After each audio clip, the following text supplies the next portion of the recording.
ನಮಸ್ಕಾರ ವೀಕ್ಷಕರೇ, ಅಶ್ವವೇಗ ವಾಹಿನಿಯ ವಿಶೇಷವಾದಂತಹ ಕಾರ್ಯಕ್ರಮ ಕೃಷಿ ಋಷಿ. ಈ ಒಂದು ಕಾರ್ಯಕ್ರಮಕ್ಕೆ ತಮ್ಮೆಲ್ಲರಿಗೂ ಕೂಡ ಆತ್ಮೀಯವಾದಂತಹ ಸ್ವಾಗತ, ಸುಸ್ವಾಗತ. ನಾನು ಕಾವ್ಯ ಆಚಾರ್. ಈ ಒಂದು ಕಾರ್ಯಕ್ರಮದಲ್ಲಿ ಇವತ್ತು ಅನ್ನದಾತನಿಗೆ ಶತಕೋಟಿ ನಮನವನ್ನ ಹೇಳ್ತಾ ಈ ಒಂದು ಕಾರ್ಯಕ್ರಮವನ್ನ ಶುರು ಮಾಡ್ತಾ ಹೋಗೋಣ. ಈ ಒಂದು ಕಾರ್ಯಕ್ರಮದಲ್ಲಿ ಇವತ್ತು ನನ್ನ ಜೊತೆ ಇದ್ದಾರೆ ಸಾವಯವ ಕೃಷಿ ತಜ್ಞರಾದ ಅನಿಲ್ ಕುಮಾರ್ ಸರ್. ಮತ್ತೆ ಆಗ್ತಾರ, ಬನ್ನಿ ಕಾರ್ಯಕ್ರಮವನ್ನ ಶುರು ಮಾಡ್ತಾ ಹೋಗೋಣ. ಅವರನ್ನ ಬರಮಾಡಿಕೊಳ್ತಾ ಸರ್, ಮೊದಲನೇದಾಗಿ ಸಾವಯವ ಕೃಷಿ ಅಂದ್ರೆ ಏನು? ಸಾವಯವ ಕೃಷಿ ಅಂತಂದರೆ ಏನೂ ಇಲ್ಲ ಮೇಡಮ್, ಹಿಂದೆಯಿಂದ ಮಾಡ್ಕೊಂತ ಹಳೆ ಕೃಷಿ ಪದ್ಧತಿ. ಅದು ಹಳೆಯ ಕೃಷಿ ಪದ್ಧತಿ, ಅದು ಹೊಸದಾಗಿ ಬಂದಿದ್ದಿಲ್ಲ. ಹೊಸದಾಗಿ 106 ಥರ ಹೆಸರು ಇಟ್ಕೊಂಡು ಕರಿತಾ ಇದ್ದಾರೆ. ಆದರೆ ಅದು ಏನೂ ಇಲ್ಲ. ಹಿಂದಿನ ಜನ ನಮ್ಮ ಬದುಕಿಗಾಗಿ ಅನ್ನವನ್ನು ಅಂದರೆ ಧಾನ್ಯಗಳನ್ನಾಗಲಿ ತರಕಾರಿಗಳನ್ನೇ ಆಗಲಿ ಏನನ್ನಾದರೂ ಬೆಳಿಬೇಕಾದ್ರೆ ಪ್ರಕೃತಿಯನ್ನು ನೋಡಿ ಕಲ್ತಿರೋವಂಥದ್ದು, ಪ್ರಕೃತಿಯನ್ನು ಅನುಸರಿಸಿ ಬೆಳೆದಿರೋವಂಥದ್ದು ಒಂದು ಪದ್ಧತಿ ಅಷ್ಟೇ. ಅಷ್ಟು ಬಿಟ್ಟರೆ ಇನ್ನೇನೂ ಇಲ್ಲ. ಈಗ ಅದಕ್ಕೆ ಬೇರೆ ಬೇರೆ ತರಹ ಹೆಸರುಗಳು ಕೊಟ್ಟು ಇವತ್ತು ಬೇರೆ ಬೇರೆ ರೀತಿಯಲ್ಲಿ ಅದನ್ನು ಕರೀತಾರೆ. ಆದರೆ ಅದು ಏನೂ ಅಲ್ಲ, ಪ್ರಕೃತಿನಲ್ಲಿ ಏನಿದೆ ಅದನ್ನು ಅನುಸರಿಸಿಕೊಂಡು ಬೆಳೆಯುವಂಥ ಒಂದು ಪದ್ಧತಿ. ಅದೇ ಸಾವಯವ ಕೃಷಿ ಪದ್ಧತಿ. ಇನ್ನು ಸಾವಯವ ಕೃಷಿ ಪದ್ಧತಿಯನ್ನು ಎಷ್ಟು ವರ್ಷದಿಂದ ಮಾಡ್ಕೊಂಡು ಬರ್ತಾ ಇದ್ದೀರಿ? ನಾನು ಈಗಾಗಲೇ ಶುರು ಮಾಡಿ 23 ವರ್ಷ ಆಗಿದೆ. 23 ವರ್ಷ.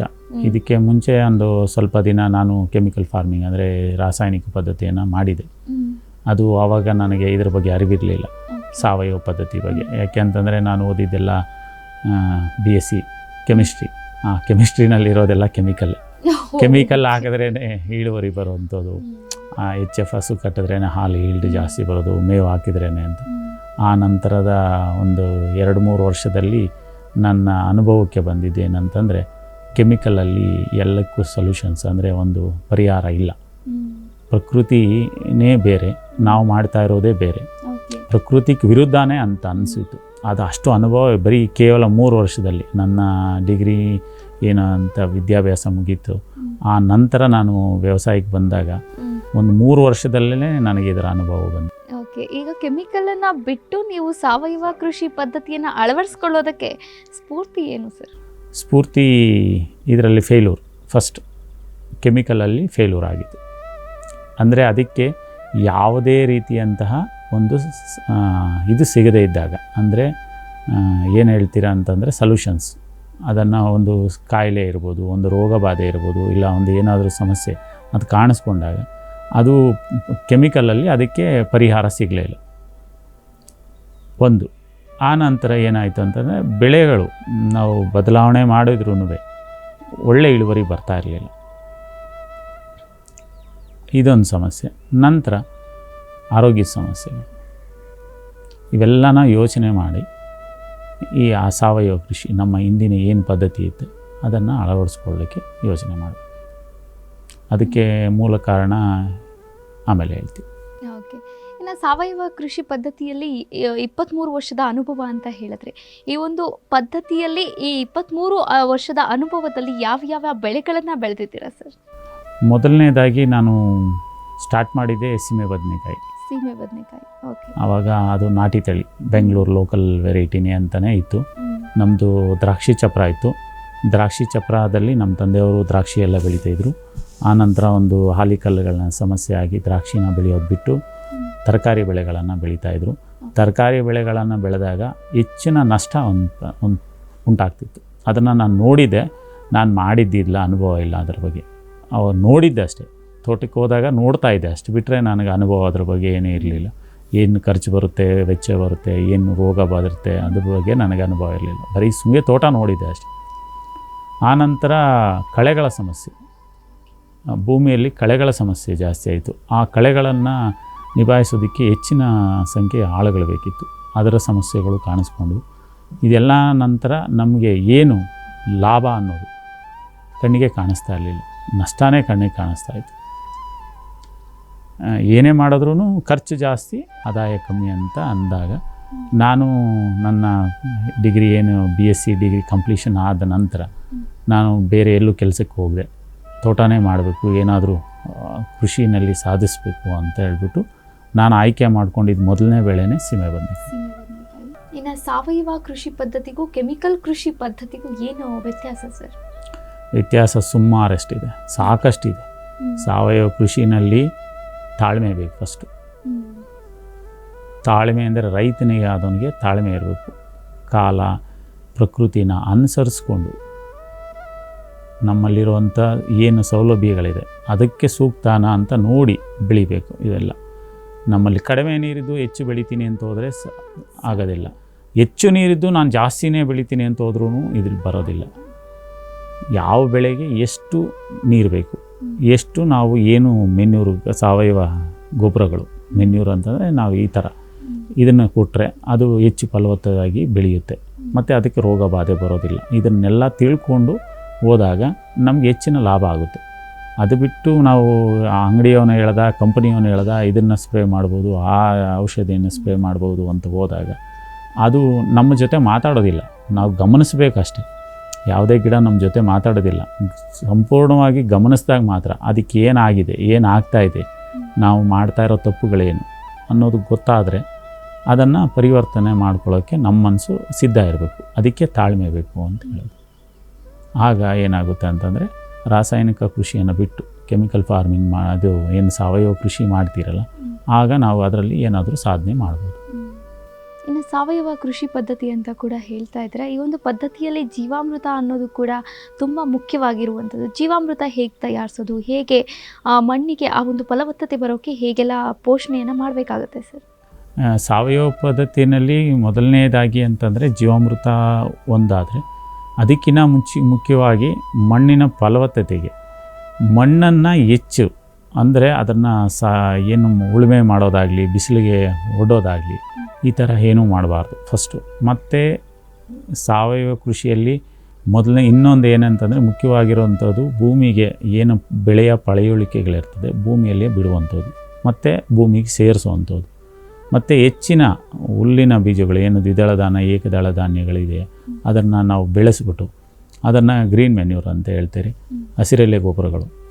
ಇದು ಒಂದು ಥರ ಅಲ್ಲ, 108 ವಿಧತೆ. ನಾವು ಯಾವುದ್ಯಾವುದು ಬಳಕೆಗೆ ಉಪಯೋಗಿಸ್ತೀರಿ ಅದನ್ನೆಲ್ಲ ಭೂಮಿಯಲ್ಲಿ ಚೆಲ್ಲಿ ಅದನ್ನು ಬೆಳೆಸಿ ಒಂದು 40 ದಿನದ ನಂತರ ಅದನ್ನು ಭೂಮಿಗೆ ಸೇರಿಸುವಂಥದ್ದು. ಈ ಥರ ಮಾಡಿದಾಗ ಭೂಮಿ ಹೆಚ್ಚು ಫಲವತ್ತತೆ ಆಗುತ್ತೆ. ಆ ನಂತರದಲ್ಲಿ ನಾವು ಜೀವಾಮೃತವನ್ನು ಕೊಡಬೇಕಾಗುತ್ತೆ.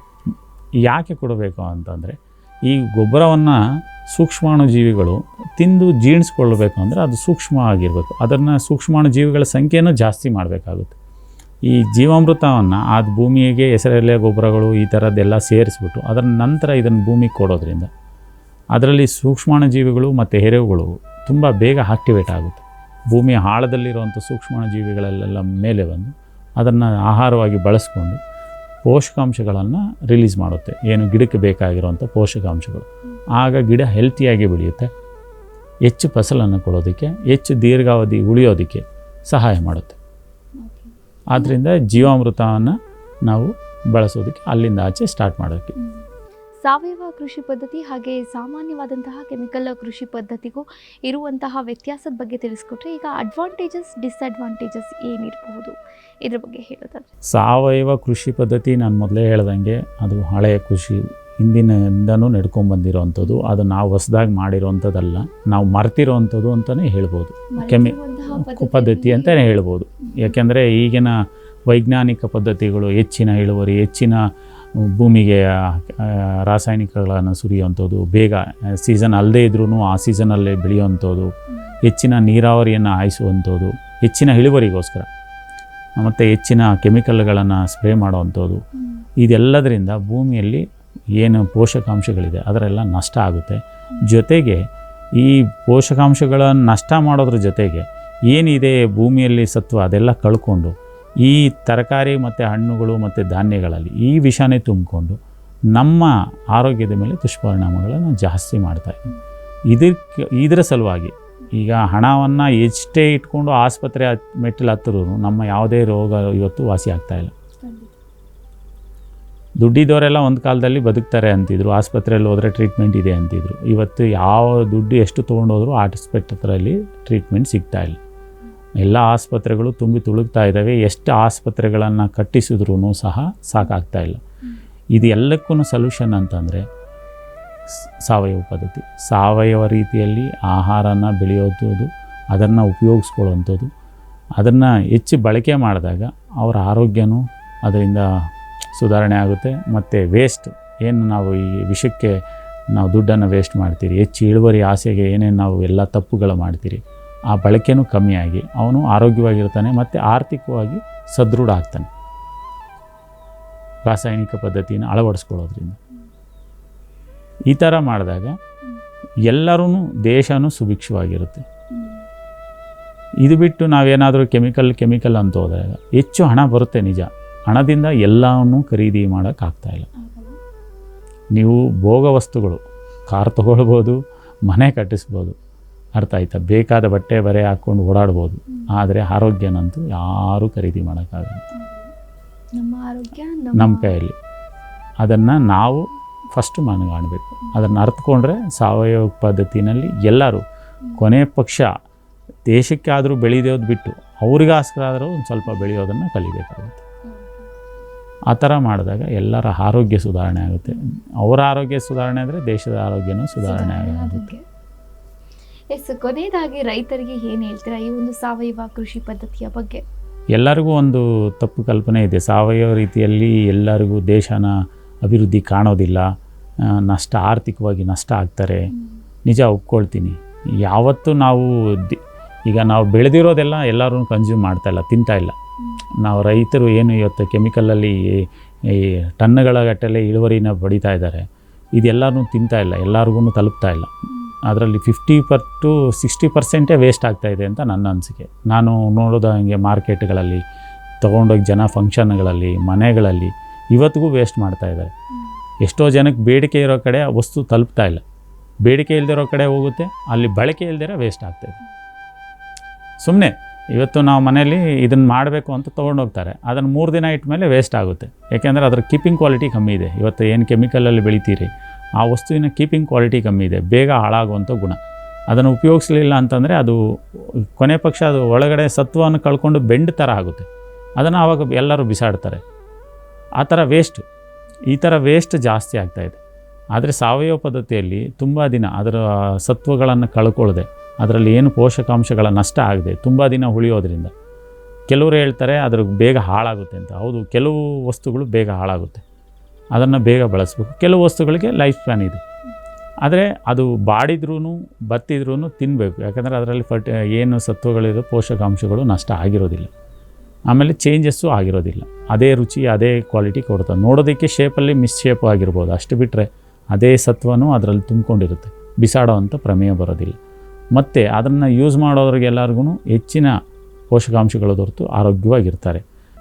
ಆದರೆ ರೈತರೇ ಸ್ವತಃ ಗಮನಿಸ್ಕೊಳ್ಬೇಕು, ನಮ್ಮ ಭೂಮಿ ಏನಾಗಿದೆ, ನಾನು ಬೆಳೀತಾ ಇರೋ ಬೆಳೆ ಏನಾಗ್ತಾ ಇದೆ, ನಾನು ತಿಂತಾ ಇರೋ ಊಟ ಏನಾಗಿದೆ, ಇದರಿಂದ ನಮಗೆ ಶಕ್ತಿ ಬರ್ತಾ ಇದೆಯಾ ಇಲ್ಲ.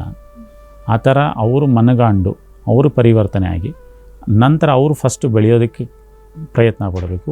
ಅವರು ಅದರಲ್ಲಿ ಏನು ಸಾವಯವದಲ್ಲಿ 108 ವಿಧಗಳಿದೆ, ಅವರವ್ರಿಗೆ ಯಾವುದು ಸೂಕ್ತ ಅಂತ ಅದನ್ನು ಆಯ್ಕೆ ಮಾಡ್ಕೊಳ್ಳಿ. ನಾನು ಇದೇ ಒಂದೇ ಮೆಥಡ್ ಅಂತ ನಾನು ಯಾರಿಗೂ ಏನೂ ಹೇಳೋದಿಲ್ಲ, ಇದು ಒಂದೇ ದಾರಿಯಲ್ಲಿ ಹೋಗಿ ಅಂತ. ಒಬ್ಬೊಬ್ಬರಿಗೆ ಒಂದೊಂದು ಥರ, ಯಾರಿಗೆ ಏನು ಸೂಕ್ತ ಆಗುತ್ತೋ ಅದನ್ನು ಉಪಯೋಗಿಸಿ. ಅದನ್ನು ಉಪಯೋಗಿಸ್ಕೊಂಡು ಬೆಳೆಯೋದು ಕಲೀರಿ. ಅದು ನಿಮಗೆ ಮನವರಿಕೆ ಆದ ನಂತರ ಹೆಚ್ಚಿನ ಪ್ರಮಾಣದಲ್ಲಿ ಬೆಳೆದು ಅದನ್ನು ಓಪನ್ ಮಾರ್ಕೆಟಲ್ಲೇ ಮಾರಿ. ಅದಕ್ಕೆ ಅಂತ ಯಾವ ಮಾರುಕಟ್ಟೆನೂ ಇಲ್ಲ. ಆರ್ಗ್ಯಾನಿಕ್ ಅಂತ ಹೋಗಿ ನಾನು ಹೆಚ್ಚಿನ ದುಡ್ಡನ್ನು ಸಂಪಾದನೆ ಮಾಡಿಸ್ಕೋಬೇಕು ಅನ್ನೋದು ಮೋಸ. ಇದು ಅದು ಕೆಲವರ ವ್ಯಾಪಾರಿಗಳ ಒಂದು ವ್ಯವಸ್ಥೆ ಅಷ್ಟೇ. ಅದು ನಾವು ಅದನ್ನು ತಪ್ಪು ಅಂತ ನನ್ನ ಅನಿಸಿಕೆ. ನಮಗೆ ಏನು ಸೂಕ್ತ ಹೀಗೆ ಹೇಳೋದಲ್ಲ, ವ್ಯವಸ್ಥಿತವಾಗಿ ಮಾಡಿದಾಗ ಆರ್ಗ್ಯಾನಿಕ್ ಸಾವಯವ ಕೃಷಿಯಲ್ಲಿ ಖರ್ಚು ಕಡಿಮೆ ಇದೆ.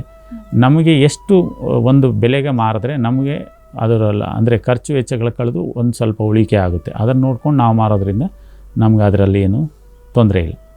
ನಾವು ಮಾರುಕಟ್ಟೆ ವ್ಯವಸ್ಥೆಗೆ ಹೋಗಿ ಅಲ್ಲಿ 120 ರೂಪಾಯಿ ಮಾರ್ತಾಯಿದ್ರೆ ನಾವು 120 ರೂಪಾಯಿಗೆ ಮಾರೋಣ ಅಂತಂದರೆ ತೊಗೊಳ್ಳೋರು ಇರಲ್ದೆ. 120 ರೂಪಾಯಿಗೆ ಯಾರೂ ಖರೀದಿ ಮಾಡೋದಿಲ್ಲ. ಇವತ್ತು ಒಂದು ಹಾಲಿನ ರೇಟಿಗೆ ಬಂದಾಗ ಡೈರಿಯಲ್ಲಿ 50 ರೂಪಾಯಿ ಇದೆ, ನಾಟಿ ಹಸುವಿನ ಹಾಲು 100, 150, 200 ರೂಪಾಯಿ ಇದೆ. 200 ರೂಪಾಯಿಗೆ ಹಳ್ಳಿಯಲ್ಲಿ ಯಾರೂ ಹಾಲು ತೊಗೊಳ್ಳೋ ಸ್ಥಿತಿನಲ್ಲಿಲ್ಲ. 10-20 ರೂಪಾಯಿ ಜಾಸ್ತಿಗೆ ಮಾರ್ಬೋದು. ಒಂದು 70-80 ರೂಪಾಯಿ ತೊಗೊಂಡ್ರೆ ಒಳ್ಳೆ ಬೆಲೆ ಅಂತ ನನ್ನ ಅನಿಸಿಕೆ. ಯಾಕೆಂದರೆ ಮಾರುಕಟ್ಟೆಗೆ ಹೋದಾಗ ಒಂದು ಸುಲಭ ಅಂದರೆ ಡೈರಿಯಲ್ಲಿ ನಮಗೆ 30 ರೂಪಾಯಿಗೆ ಮಾತ್ರ ಕೊಡ್ತಾರೆ, ಅವರು 50 ರೂಪಾಯಿಗೆ ಸೇಲ್ ಮಾಡ್ತಾರೆ. ಅವ್ರ ಖರ್ಚು ವೆಚ್ಚಗಳನ್ನು ಹಾಡಿ ಮಾಡಿ ಅಲ್ಲಿಗೆ ನಾವು 50 ರೂಪಾಯಿಗೆ ಹಾಲು ತೊಗೊಳ್ಳೋನು ಇನ್ನೊಂದು 20 ರೂಪಾಯಿ ಸೇರಿಸಿ ರೈತನಿಗೆ ಕೊಟ್ಟು 70 ರಿಂದ 80 ರೂಪಾಯಿಗೆ ತೊಗೊಂಡು ಹಾಲನ್ನು ಉಪಯೋಗಿಸ್ಬೋದು. ಅದೇ ರೀತಿ ತರಕಾರಿಗಳು ಯಾವುದೇ ಅಂಗಡಿಗೆ ಹೋದರೂ 40 ರೂಪಾಯಿ ಕಮ್ಮಿ ಯಾವುದೂ ಮಾರೋದಿಲ್ಲ. ಅದ್ರ ಜೊತೆಗೆ ಒಂದು 10-20 ರೂಪಾಯಿ ಸೇರಿಸಿ ಕೊಟ್ಟಾಗ ಅವ್ರಿಗೆ ಖರೀದಿ ಮಾಡೋದು ಸುಲಭ ಆಗುತ್ತೆ. ಜೊತೆಗೆ ರೈತನೂ ಸ್ವಲ್ಪ ಉಳ್ಕೊಳ್ತಾನೆ, ಅವನ ಖರ್ಚುಗಳು ವೆಚ್ಚಗಳು ಸರಿದೂಗಿಸ್ಬೋದು, ಅವನಿಗೂ ಆರ್ಥಿಕವಾಗಿ ಒಂದು ಸದೃಢನಾಗೋದಕ್ಕೆ ಒಂದು ವ್ಯವಸ್ಥೆ ಆಗುತ್ತೆ ಅಂತ ನನಗೆ. ಎಸ್ ವೀಕ್ಷಕರೇ, ಇಷ್ಟೊತ್ತು ನೋಡಿದ್ರೆ ಸಾವಯವ ಕೃಷಿ ಪದ್ಧತಿಯಿಂದ ಯಾವ ಬೆಳೆಯನ್ನು ಯಾವ ಸೀಸನ್ನಲ್ಲಿ ಬೆಳೆದ್ರೆ ಹೇಗೆ ಫಸಲು ಬರುತ್ತೆ, ಹೇಗೆ ಇಳುವರಿ ಬರುತ್ತೆ ಅಂತ ಇದಾಗಿತ್ತು ಈ ದಿನದ ವಿಶೇಷ ಕೃಷಿ ಋಷಿ ಕಾರ್ಯಕ್ರಮ. ಇನ್ನಷ್ಟು ಕಾರ್ಯಕ್ರಮಗಳಿಗಾಗಿ ನೋಡ್ತಾ ಇರಿ ಅಶ್ವವೇಗ ನ್ಯೂಸ್. ಇದು ಸತ್ಯಾನ್ವೇಷಣೆಯ ಓಟದಲ್ಲಿ.